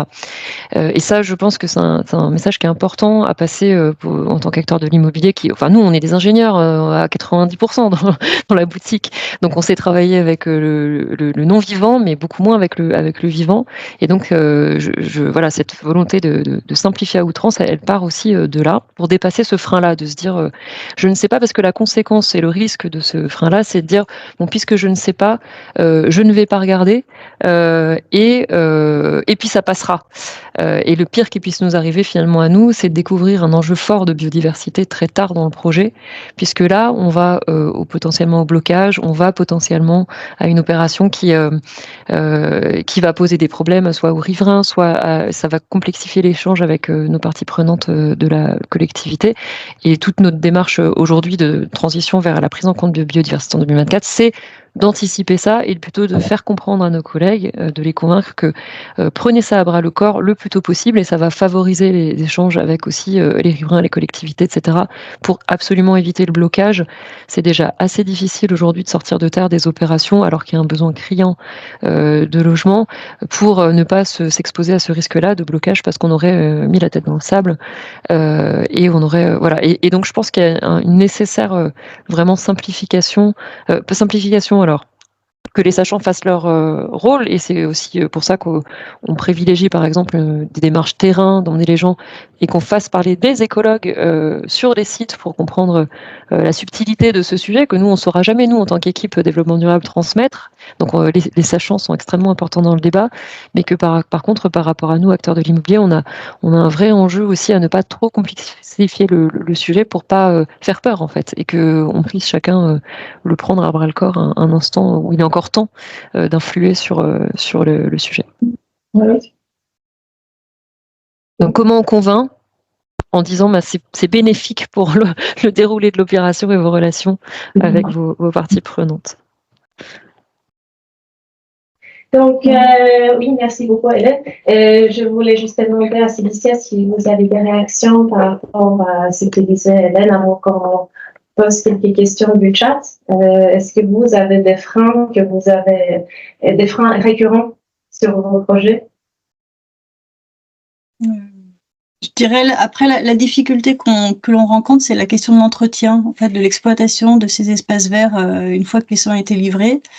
Donc, on a aussi une grosse vigilance là-dessus, sur la question, voilà, sur le bon entretien des toitures terrasses végétalisées, des espaces aménagés au sol, notamment sur les pieds d'arbres végétalisés où on a quand même rencontré quelques petites difficultés. Donc il y a eu des aménagements qu'il faut pouvoir mettre en place au fur et à mesure de la vie de ces nouveaux espaces qui sont du vivant. Donc comme on disait à l'instant, c'est pas on traite pas de la même façon du vivant et du minéral, quoi. Donc voilà, on apprend aussi à s'adapter par rapport à ça et à impliquer aussi les usagers qui sont les habitants, mais aussi les usagers des espaces, des équipements publics, notamment dans les cours Oasis. Il y a tout un travail d'intégration des équipes enseignantes et des équipes présentes sur place dans les écoles pour l'entretien de ces nouveaux espaces végétalisés.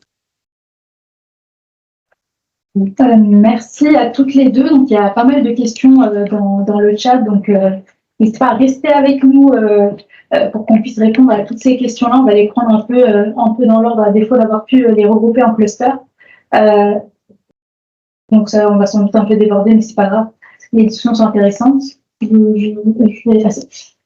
Donc oui, alors première question par rapport au support, on aura le replay sera mis en ligne sur YouTube. Il y a une question également sur Biodibat et notamment l'indicateur d'état de la biodiversité, à savoir si il était plutôt à l'échelle du site ou plutôt à l'échelle territoriale. Donc c'est vraiment comme je le disais, un indicateur à l'échelle territoriale. Il n'a pas vocation à définir le contexte du site en lui-même à la parcelle. C'est d'autres indicateurs qui vont s'intéresser à ça. Ce que j'évoquais tout à l'heure, donc soit l'indicateur de potentiel d'accueil, soit les indicateurs d'impact qui vont faire cela. Donc c'est ce maillage-là, ça va être celui d'autres indicateurs qui vont être complémentaires. Une question à propos, comment est intégré le CBH dans Biodibat? Donc je vais laisser la parole à Philomène qui est avec nous, qui a travaillé sur ce sujet-là. Oui, le CBS, des CBS, il y en a beaucoup. Et on travaille dans le cadre de CAP 2030, du coup, qui est un projet d'établir un cadre de référence commun pour mettre en place l'AMO 2020 et pour aller au-delà pour la future réglementation. On est en train de mettre en place des indicateurs, et dont le CBSH, donc un CBS qui soit harmonisé pour toute la filière de l'immobilier et du bâtiment. Et donc, l'idée du CBSH, on a pour objectif de mettre en place, d'intégrer le CBSH sur la plateforme RAR, et ce sera disponible du coup dans un module plutôt pour la phase projet qui n'est pas encore actuellement sur RAR, mais c'est prévu de le mettre en place. Voilà. Merci. Une question pour Hélène ou pour Manon. Donc, y a-t-il une équivalence de fonctionnalité écologique entre les mètres carrés artificialisés et les mètres carrés renaturés dans la stratégie de Vinci? Et puis aussi, pour joindre ça, la question sur les forêts que vous mettez en place dans vos projets. Oui, c'est une très bonne question. Effectivement, malgré cette volonté du coup de simplifier le débat et d'arriver sur un indicateur vraiment chiffré qui a plein de bénéfices et notamment on l'a pas souligné tout à l'heure, mais celui d'impliquer aussi la direction générale, puisqu'au moment du passage en comité de validation des projets, maintenant c'est un indicateur qui est regardé, donc toutes les vertus, on en a un peu parlé, mais on peut se poser la question finalement de la limite de l'exercice, puisque artificialisation égale pas nature, égale pas, ne dit rien en fait sur le degré qualitatif de ce qu'on met en place. Alors oui, on est parti juste pour le calendrier de projet, on a mis en place cette petite zanette dans l'usage des projets en 2022, ça veut dire qu'on l'a pensé en 2021, à un moment où il y avait pas encore beaucoup de travaux sur ces questions-là, donc on l'a fait nous-mêmes avec nos petites mains. En revanche, on l'a pas fait basé de rien. On est parti d'une grande revue de littérature des CBS qui existent, du CBS de l'ADEME, des CBS qui existent dans les différents PLU sur lesquels on a pu en trouver, pour essayer de se faire finalement notre grille à nous de 1 mètre carré. Est-ce qu'un mètre carré de champ, ça vaut 1 mètre carré de forêt? Ça vaut d'ailleurs une forêt, est-ce que ça vaut pareil qu'une pinède? Est-ce que ça et puis évidemment ensuite surtout les niveaux de végétalisation qu'on peut avoir à l'échelle du bâti.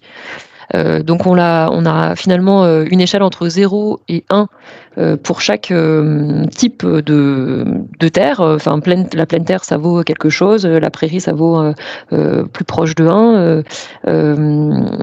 Plus proche de 0 dans notre cas, parce que le CBS, c'est plus proche de 1, mais nous, c'est plus proche de 0. Et plus on est artificiel, donc une dalle de béton ou de bitume, c'est 1.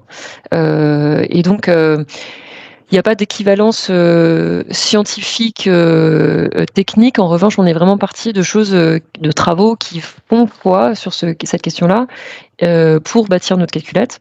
On sait qu'évidemment, c'est toujours perfectible. Et c'est pour ça d'ailleurs qu'on est engagé aux côtés de l'OID dans les travaux qui visent à définir le CBSH, le CBS harmonisé, qui, on l'espère, demain fera foi et de la même manière pour tous les acteurs de la construction. À la fois pour nous, savoir aussi où sont nos points de faiblesse et comment potentiellement réajuster notre calculette.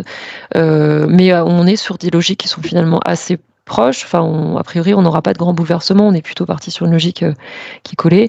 Et puis à l'inverse aussi, faire partager en fait notre retour d'expérience d'usage après 3 ans d'usage, des limites d'aller sur quelque chose notamment de trop complexe, de trop détaillé, et des difficultés que peuvent rencontrer les opérationnels à faire ce calcul, parce que finalement, il vaut mieux quelque chose d'un peu simple où on a fait nous l'arbitrage de quelle était la valeur d'un terrain, que de les laisser à la main d'un opérationnel qui n'a pas de notion du tout d'écologie et qui peut faire derrière un arbitrage un petit peu aléatoire. Donc il faut vraiment réussir à parler le langage de l'opérationnel en entrée, quoi. Voilà. Donc pour répondre ensuite sur la question de la forêt urbaine, concrètement par rapport à un parc jardin, oui, il y a un petit premium sur une forêt par rapport à un parc. En gros, ça va dépendre. Alors dans le CBSH, je ne sais pas si je dévoile quelque chose, mais du nombre de strates végétales. Nous, on n'en est pas encore complètement à ce degré de précision là, mais on a quelque chose d'assez équivalent. Par rapport, je crois, tu voulais intervenir, c'est Célicia? Oui, je vais répondre sur les questions. Donc, concernant la ville de Paris, donc oui, toutes les opérations d'aménagement, évidemment, impliquent des écologues dans les équipes de maîtrise d'œuvre, mais également en interne à la direction des espaces verts et de l'environnement. Nous disposons évidemment de toute une équipe d'écologues très spécialisés, et on a aussi un écologue à la direction de l'architecture qui accompagne les projets d'équipement public. Donc moi, ce que je dirais sur la différence entre forêt urbaine et parc et jardin, c'est que pour les micro-forêts, on n'est pas encore à l'échelle de la forêt urbaine, mais les micro-forêts qu'on a installées dans les différents sites que je vous ai cités, donc la place de Catalogne, et donc c'était l'école Picpus dans le 12e, en fait, c'est des lieux qui sont pour le moment non accessibles. C'est-à-dire qu'il n'y a pas de circulation d'usagers dans ces espaces qui sont donc clôturés, et on laisse donc les espèces se développer. Donc en fait, c'est des plants qui sont plantés de manière très serrée. Donc c'est vrai que ça rejoint un petit peu les principes de la forêt de Miyawaki, mais c'est pas totalement exactement le même principe. Enfin, l'idée, c'est qu'on met beaucoup de plants très serrés, et ensuite les arbres en se développant vont les plus résistants vont se développer plus que les autres, voilà, et prendre le dessus. Et puis, alors, il y avait une autre question, oui, sur la question des ABF.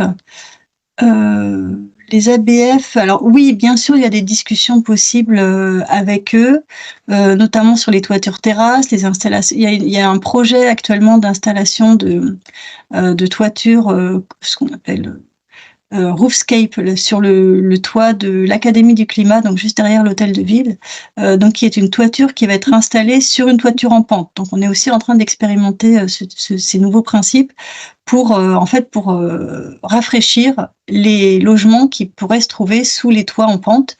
Donc c'est une première là à Paris. Et donc tout ça évidemment a été regardé de très près avec les ABF, et pour la suite on verra comment on peut développer ou pas ce type de toiture terrasse.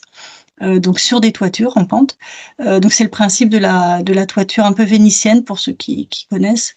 Donc voilà, on est en train d'expérimenter plein de choses. Les ABF sont tout à fait ouverts à la discussion. Voilà, mais il faut les impliquer évidemment le plus tôt possible, et échanger avec eux sur les manières les plus adaptées d'intégrer les projets de toiture ou de végétalisation sur les bâtiments existants.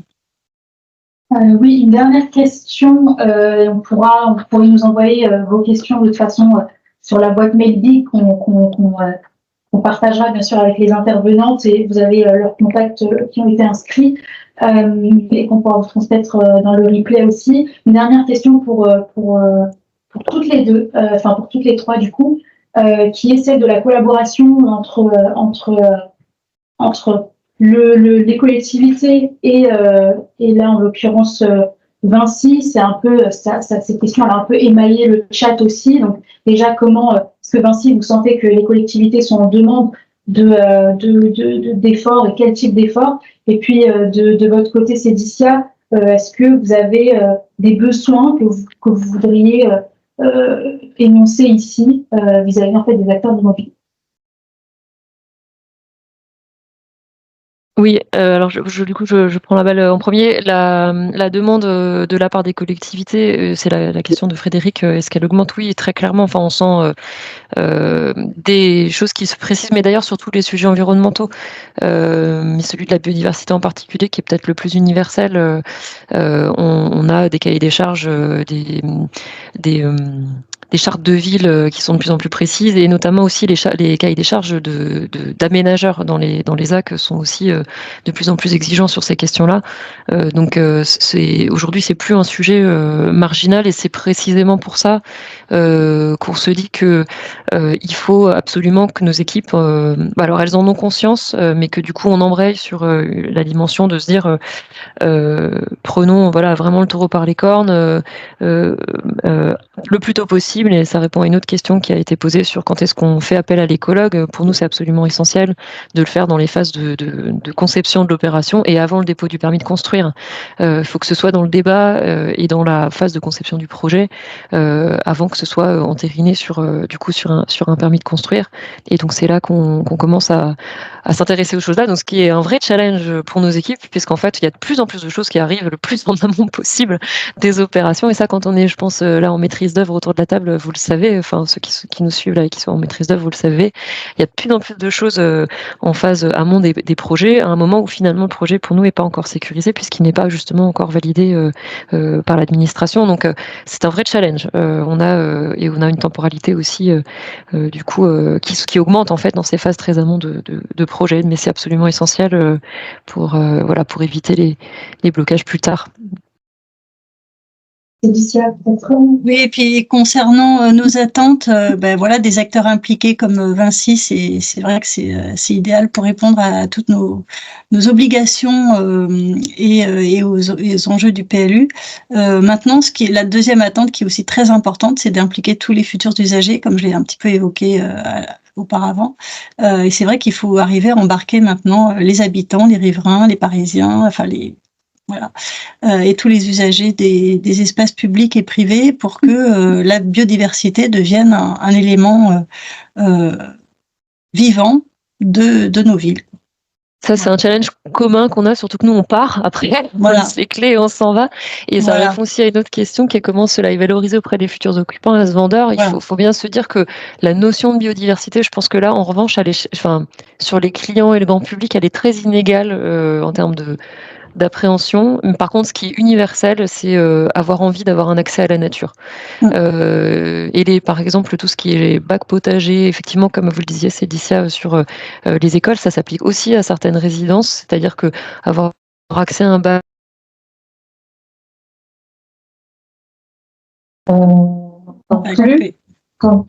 Hélène. Manon, Ouais. J'ai l'impression qu'on a perdu Hélène. Tu peux peut-être répondre au contenu. Vous m'avez perdu une seconde. Voilà. Bref, en tout cas, oui, avoir une application des occupants. Très bien. Merci beaucoup pour cette discussion, c'est très intéressante. On aurait pu continuer en fait une demi-heure, je pense. Merci au public aussi pour vos questions. Et oui, bien sûr, le webinaire et tout sera disponible sur leur site BIG et sur Saint-Lorraine aussi. Je vous invite bien sûr d'aller sur la plateforme Resilience for Real Estate pour essayer les outils d'analyse des résiliences pour le bâtiment, et surtout aller sur le site web de BIG où vous pouvez trouver toutes nos études, les retours d'expérience, et n'oubliez pas de nous suivre sur LinkedIn aussi pour les dernières actualités. Et avec ceci, je vous remercie encore une fois beaucoup pour votre participation. et à bientôt. Merci. Merci. Merci, au revoir. Bonne journée.